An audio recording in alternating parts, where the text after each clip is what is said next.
Welcome to Smart Branding, a podcast dedicated to branding, naming, and domain names. I'm Tatiana Bonneau, and with my guests, we try to help you create and grow strong, memorable, and meaningful brands online. I believe time is one of our most precious assets, and so I want to thank you in advance if you decide to spend the next 30 minutes with us. I promise to do my best to make those worth it. Let's go!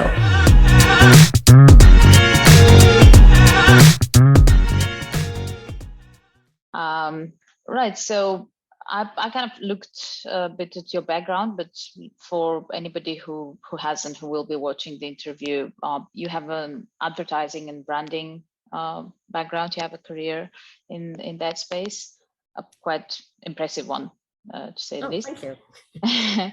So how did that spill into, or how did you get into Make Love Not Porn?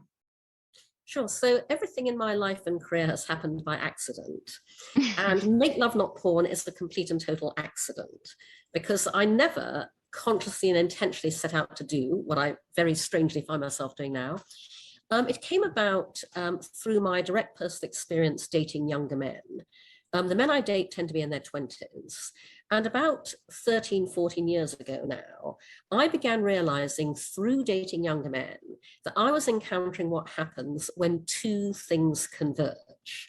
And I stress the dual convergence because most people think it's only one thing. I realized I was experiencing what happens when today's total freedom of access to hardcore porn online meets our society's equally total reluctance to talk openly and honestly about sex. When those two things collide, porn becomes sex education by default in not a good way. So I found myself encountering a number of sexual behavioral memes in bed. I went, whoa, I know where that behavior is coming from. I thought, gosh, if I'm experiencing this, other people must be as well. I didn't know that because 13, 14 years ago, nobody was talking about this. Nobody was writing about it. This was me in isolation as a naturally action-oriented person going, I want to do something about this. So 12 years ago, I put up on no money a tiny clunky website at makelovenotporn.com that in its original version was just words. The construct was porn world versus real world. Here's what happens in the porn world. Here's what really happens in the real world. I launched at TED in 2009.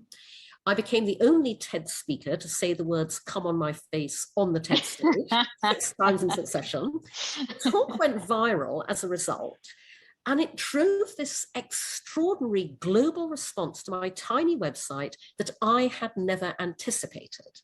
Thousands of people wrote to me from every country in the world, young and old, men and females, straight and gay, pouring their hearts out. And I realized I'd uncovered a huge global social issue.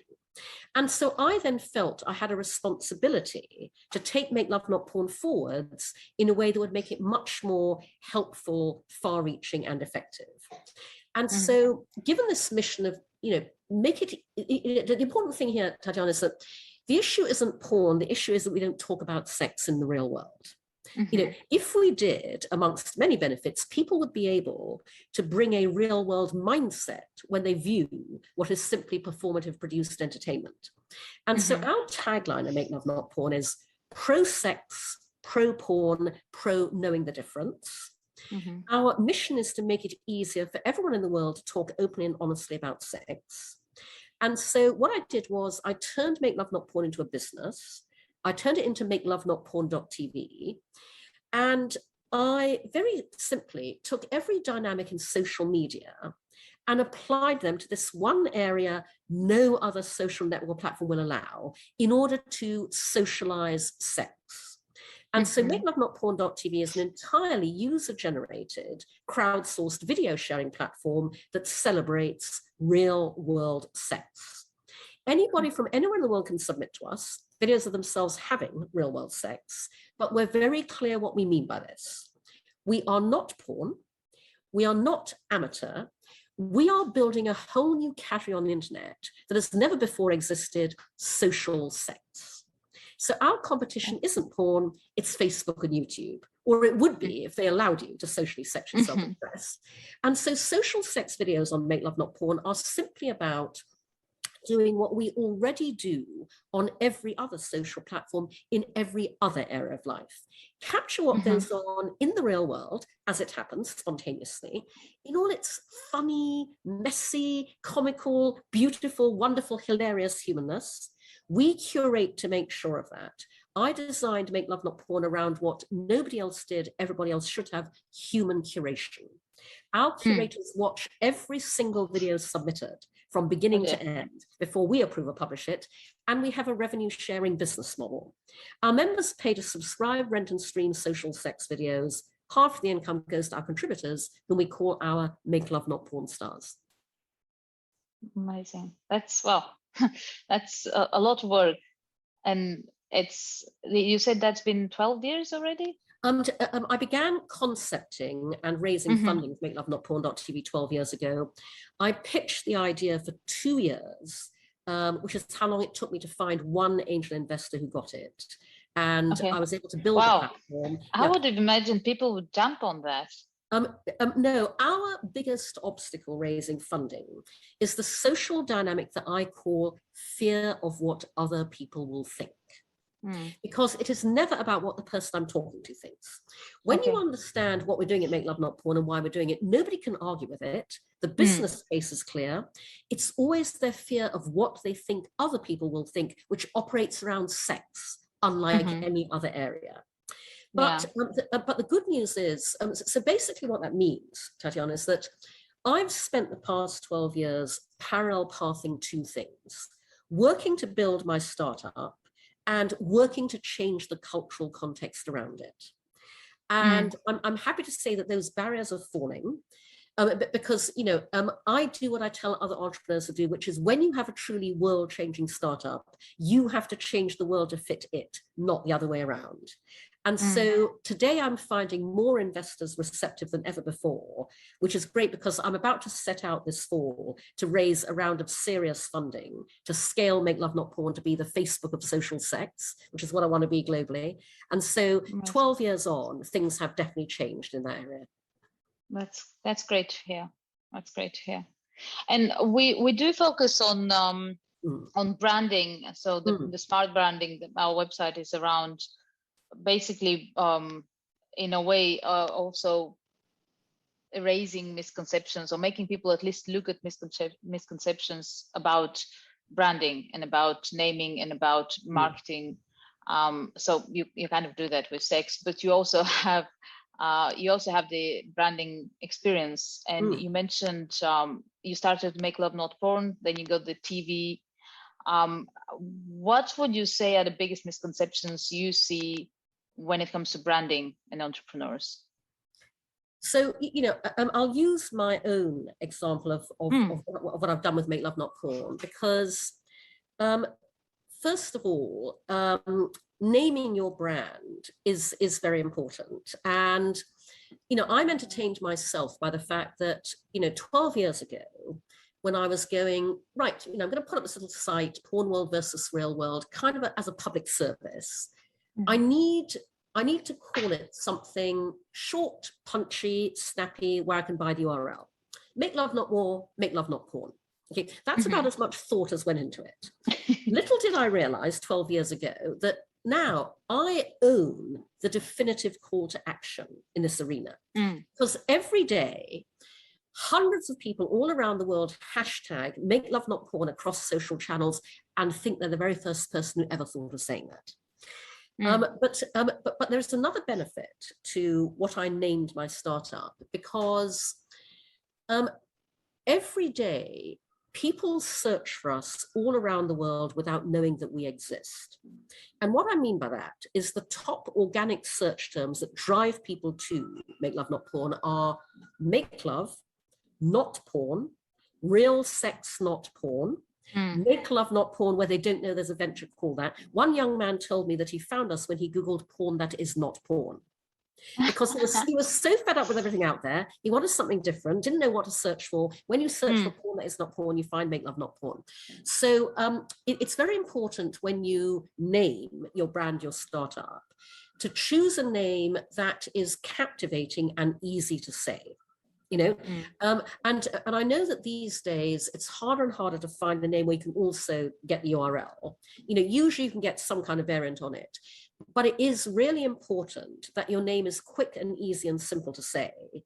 And I also recommend you make it kind of name that people enjoy saying, because then you will get the word of mouth, and people will want to talk about you and recommend you. Then it's enormously important to operate what I call communication through demonstration. And what I mean by that is, don't say it, be it and do it. So, you know, as I mentioned, Make Love Not Porn is pioneering this category of social sex. You know, we are socializing and normalizing sex in the real world. And so we set out to normalize everything around our own platform. So very early on, my lead user experience designer, Uni Chase, who's brilliant, she said to me, everything on the internet to do with sex is dark and black. We're going to be white, because we are bringing sex out into the sunlight. And so if you look at Make Love Not Porn, you will see that our site has a white background. You know, we are open. We are, you know, as I said, bringing the sunlight in. Also, everything that we put out there about ourselves is deliberately always safe for work. In fact, when you go to our homepage at makelovenotporn.tv, everything there is safe for work as well. Because this is the site where when somebody sits down next to you, you never have to slam your laptop shut. It's okay, let's make love, not porn. And that's, again, all part of being social. We call ourselves the social sex revolution. The revolutionary part is not the sex, it's the social. It's making it easier for people to share, you know, feel good about being a member of, you know, be willing to kind of recommend it to other people, because we are doing everything completely differently to the way that anything to do with sex normally lurks in the shadows.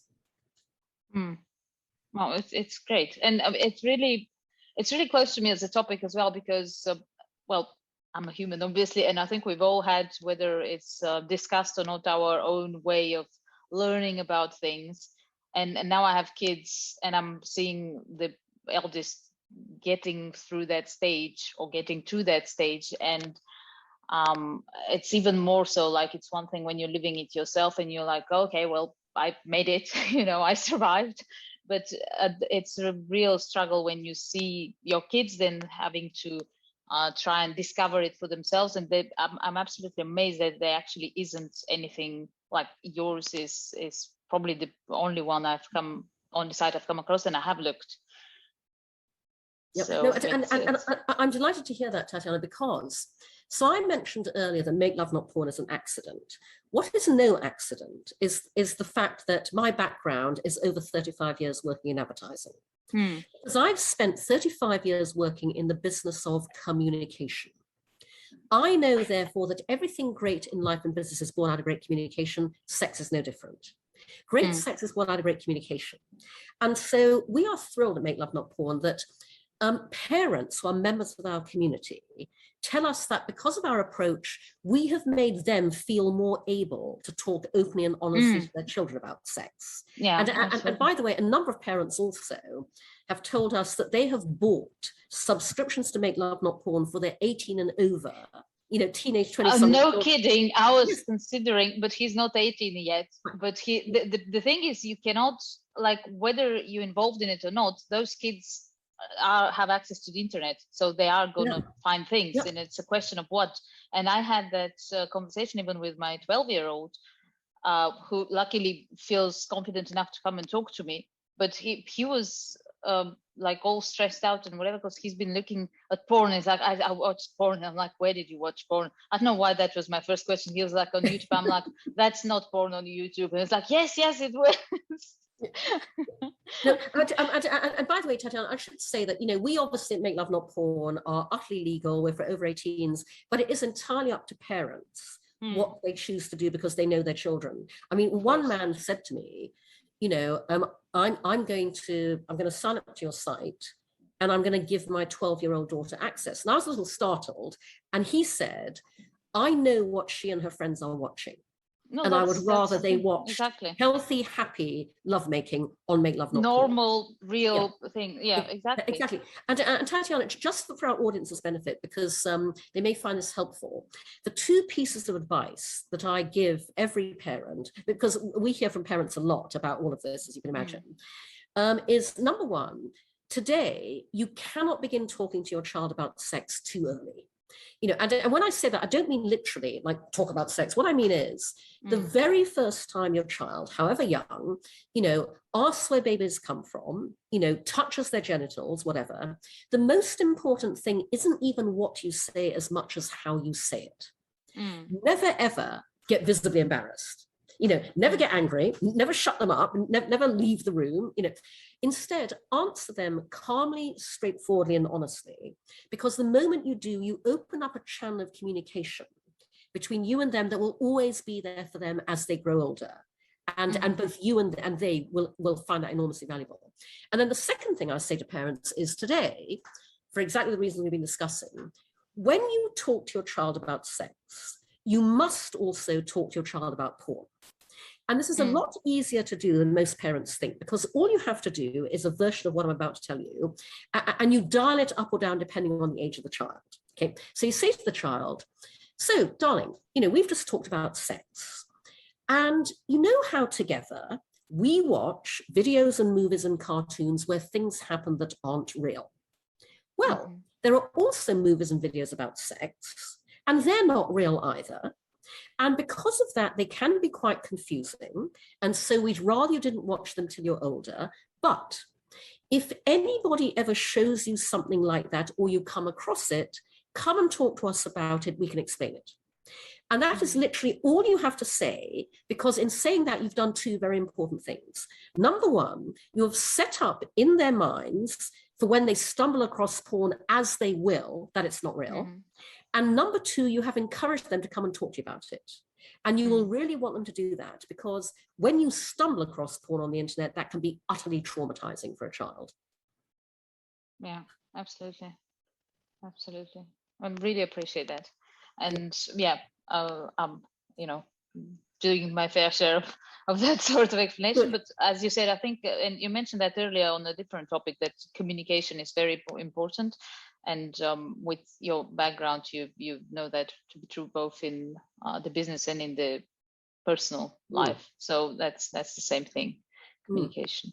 And also, by the way, Tatiana, again, because parents and teachers write to us all the time, I've been trying for a number of years to raise funding for an expansion of Make Love Not Porn into what I call the Khan Academy of Sex Education.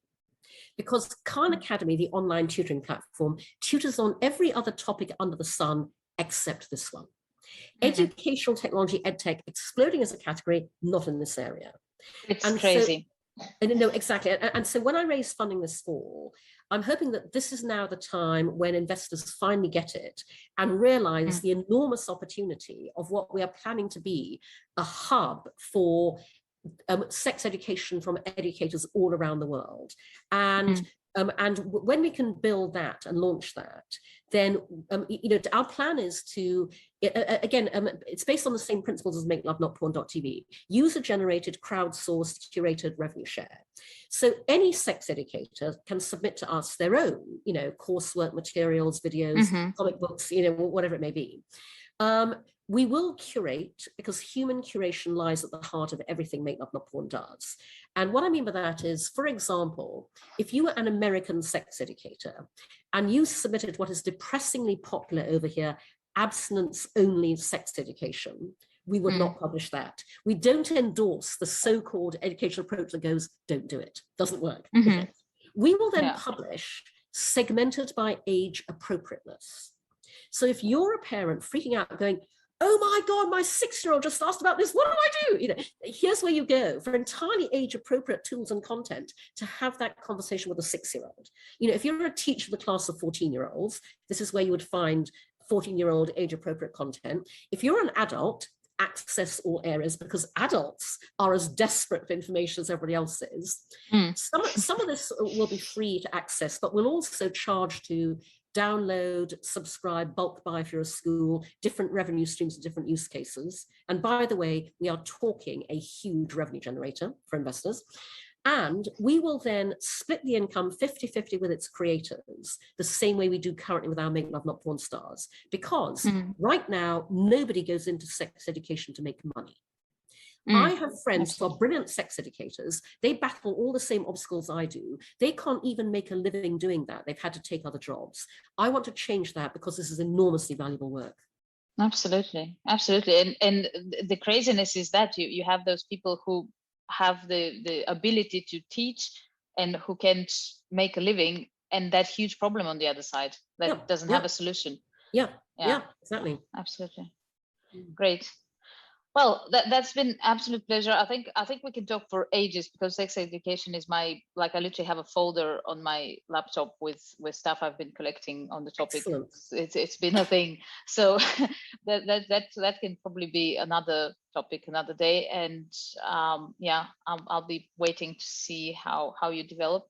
And thank you very much. It's an absolute pleasure. And to any potential investors out there watching this, email Cindy@makelovenotporn.com, because honestly, what I'm doing is, the importance of this, and therefore the huge size of the total addressable market is Make Love Not Porn operates in the single biggest market of them all. Not sex, not porn, the market of human happiness. That's true. Amazing. Thank you. That's great. It's a pleasure, Tatiana. Thank you. Bye.